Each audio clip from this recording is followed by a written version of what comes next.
નિર્વિકલ્પી જ્ઞાન બધાનું સરખું હોય તો કે આત્મા એ જ પરમાત્મા, એ નિર્વિકલ્પી જ્ઞાન છે. બધામાં એક જ સરખા આત્મા છે.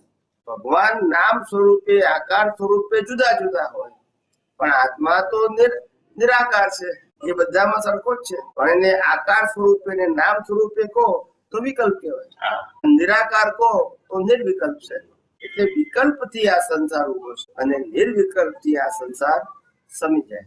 તો આત્માની અનુભૂતિ તો નિર્વિકલ્પ માત્ર છે. હા, એ નિર્વિકલ્પ દશા ઉત્પન્ન થાય ત્યારે આત્માની અનુભૂતિ થાય. ને નિર્વિકલ્પ ત્યારે જ થવાય જ્યારે આ જગતનું સૈદ્ધાંતિક જ્ઞાન પ્રગટ થાય તો. નહીતર વિકલ્પો થયા જ કરે ને, આ સાચું ને આ ખોટું, આ સાચું ને આ ખોટું, આ સારું ને આ ખરાબ, આ સારું ને આ ખરાબ, આ કામનું ને નકામનું, વિકલ્પ થયા જ કરે એની કેટેગરી પ્રમાણે.